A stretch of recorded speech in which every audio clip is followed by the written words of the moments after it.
Hey guys, I wanted to start the video by thanking everyone in the comments and the people that have subbed to the channel, new subscribers to the channel. Welcome to our channel and to our community. I want to thank everyone for their amazing comments, also how in-depth and detailed those comments are and how helpful you guys are to each other, and all the information that you guys share from each other's experiences with all types of displays and gaming consoles. And I'm just very happy of the small community that we have that is very helpful. Some of you are struggling with your English from other countries. Thank you so much for writing me, and you guys, your English is amazing, and please keep those comments coming. Others of you that are shy to post questions or comments, please do. Please make sure that those comments are written not off someone else's comments, so that way I can see them. Sometimes I miss them, and then that way I can get back to you. I'm very active in the comments. I'll try to get back to everybody.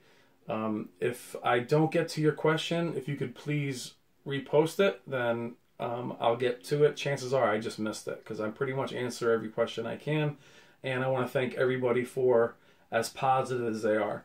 Those of you that are shy to comment because you're afraid that you're going to get hated on or kind of dismantled in the comments, please don't. If I see that, I'll just remove the dismantled comment. So I'm just trying to keep things as positive and helpful as I can. I have no desire to have a channel where anybody feels uncomfortable or anything like that. So thank you so much, guys. And I want to start this video with a very dramatic title called The Great Compromise. And it's a video I've tried to put up a few times, but it's been flagged for having movies in the background, which is why you see this very generic wallpaper in the background, which ironically enough is the kind of wallpaper video you see in the stores. So why I started this video and why I wanted to do it is that in the comments, everyone is in search of this perfect display. And what I mean by that is everyone just wishes they had a little bit larger display, or a certain company or a certain technology. If I had a little bit more of this, I'd have an OLED. If I had, it was more about we're all compromising on what we can't afford, and that's the first compromise I want to come across, is typically financial. A lot of us, all of us, I'm sure, have a financial limitation, obviously, and just think to ourselves, if I only had just a little bit more money, a few $100s more, a few $1,000s more, I'd be able to get the perfect display.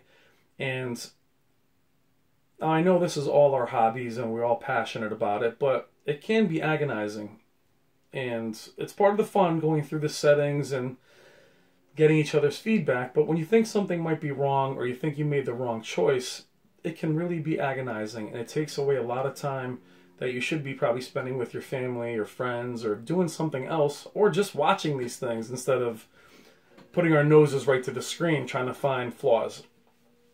And when I say flaws, I mean inherent flaws to the technology. I don't mean defects. If you have defects, I'm always of the opinion that you should send the displays back, as they should work as well as they can. What I mean is inherent flaws to the technology or weaknesses to that technology.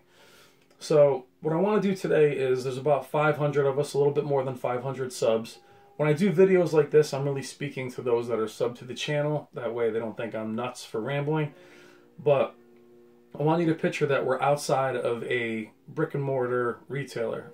Around here, that would be Best Buy, PC Richards, BJ's, whatever.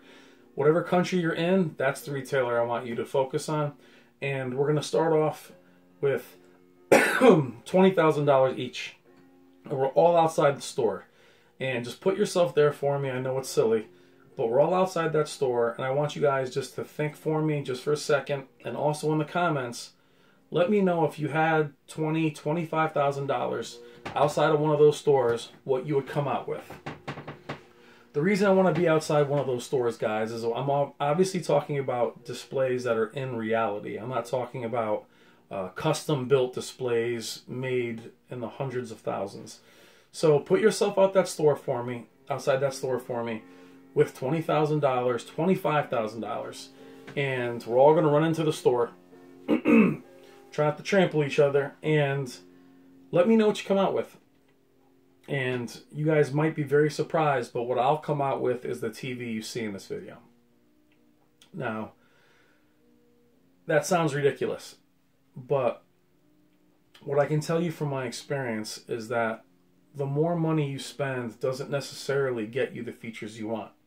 And I'll do a separate video on my 4K journey, but in short, I went through 11 displays last year. And I know that sounds crazy. Unfortunately, they were all defective in some way, shape, or form. And that started off with a $4,000 Vizio P-Series. And I researched it to death, and it was a really nice TV. It had defects, and it was very buggy. And what I did was go up to a $6,000 Samsung KS9000. And then I had edge lip bleed and all kinds of other problems, and I jumped up to a $7,500 KS9500, which was curved. Now, I'm not killing Samsung, I'm just stating these are the displays that I went with. And unfortunately, those had the same issues of flash lighting, and went again to the top of the food chain, to the flagship KS9800, still my favorite TV in history, still the most complete set I've ever seen, best picture I've ever seen. It was, think of it in terms of the Z9D, just larger. Same amount of zones, if not more, and extremely, extremely bright, and that one was defective. And I was left totally puzzled. At this point, I was up to about $10,000, and like some of you guys and girls, married, partners, roommates, husbands, wives, I really convinced the price to keep going up in order to just get a display I would be happy with. Now, if we put ourselves outside of a car dealership, you would be able to find the car you want. It might not be from one particular manufacturer, but the amount of money you add, you'd be able to get a all-wheel drive, high-performance vehicle, a rear, you could find what you want.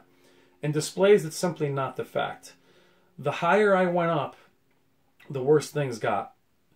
The worse motion got. It didn't solve all the issues. Even though the displays were getting brighter, the black level was getting more and more faint. I ended up with a full array, and then had problems with motion, and I couldn't believe it. And the more money I spent, the worse I felt, and the more buyer's remorse that I had. Then I went the other way, and I went down to a Sony 940E, which was 75 inches, which was their flagship. And there was some pretty serious motion issues, at least for me, in terms of gaming. And then I went down again to the mid-tier Sony 900E. And I'm happiest here, but it was not an easy ride or road to get here. I was becoming a snob in the money I spent. I was trying to justify it. I am flagship. I'm getting the best there is. And the higher I went, the worse it got. So with that in mind, guys, what I'm trying to convey to you guys is that the perfect display doesn't exist. If you're fans of the very popular Sony 930E, awesome display, 65 inches, super, super bright. It can sustain its brightness. Okay, so as we go into the store, why don't you grab me a 75-inch version of it? Oh, that one doesn't exist. Okay, well, the 940E. Well, the 940E is full array, and it's not the same TV. So you're limited there. That's your compromise. How about a Sony 940E that has a faster pixel response? That doesn't exist either. You could jump up to the Sony Z9D, which is twice as expensive and is beautiful. And even though people on the channel have said their motion was fine, if it's not perfect at that price range, then that's another compromise. Let's go OLED. You want the deepest, deepest blacks. Excellent. I want the deepest blacks. I would just love things to be a bit brighter. I'm sorry, that doesn't exist. Yeah, but I have $20-something thousand. I'm going to go with the 77-inch OLED. Great, that's awesome. It's just not going to be as bright. Do you see where I'm going, guys? Is for every plus and minus or pro and con, there is some kind of compromise you're going to have to make. It's the same compromise you're making with the display that's sitting in front of you at your house.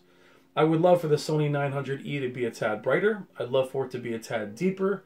I'd love for it to be 78 inches. It just isn't. And I had to come to terms with the display, that it functioned properly and that I'm actually finally content with it. And that's really what I want for you guys in this video and with my message is, when you make your decision, if you find the TV's not defective and you can live with it, try and find a level where you're content. And as much as we love this hobby we all have, trying to find a way to be content is what's best. And I missed the entire 1080p situation because I went from LED to plasma, and I always wanted something better, and I never really got a chance to enjoy those displays as I should.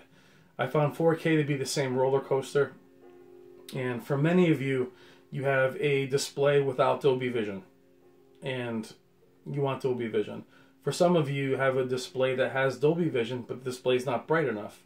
So you see where I'm going is that I would love to have the blacks of an OLED with the brightness of the 9800.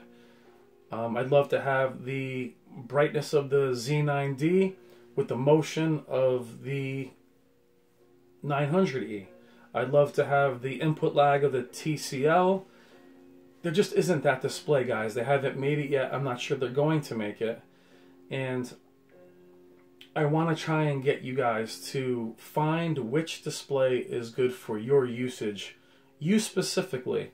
I can help. Others have helped me. Artings.com was a great website for me because I was able to talk to them through Facebook Messenger. They gave me all kinds of advice. But at the same time, they're different. So for me, what works for me? Are you a gamer? Are you in a dark room? Do you have kids? All these things should be taken into account. And I want you guys to be a little bit more at peace with the decision that you guys make. That you're confident you did your research and that you listen to all of us with a grain of salt and then come up with your own decision on what works for you and your family. And put yourself outside that store and really think about what you would get if money wasn't an option. And you might be surprised what you come up with. You might be surprised that the mid-tier or the entry-level display meets your needs. That the displays that you have right now, even if it's a 1080p display, is good enough for now. That we don't have to chase the next best thing, especially if that technology isn't quite ready. As you guys know, I like and love all displays. I love OLED. OLED for me wasn't quite bright enough. OLED for me at the time wasn't feasible because they were $20-something thousand at 77 inches. Now if that 77-inch OLED was a little cheaper, that's probably what I would have. Sony's 930E, I love their peak brightness. I've had terrible experiences with edge-lit displays. And I find that edge-lit displays at 75 inches struggle to maintain their corners and their flash lighting, so I can't go there. So what I'm trying to say, guys, is we have very few options. Also, the larger we get, the more those options diminish. So please keep that in mind and know that you're going to compromise in one category or the other, and just try and find some level of peace and try and be content with what you choose. So thank you as always, guys. Sorry the video was so long. Please leave me your feedback, and I really appreciate it and having so much fun with the channel. And thank you again, and I'll talk to you guys soon.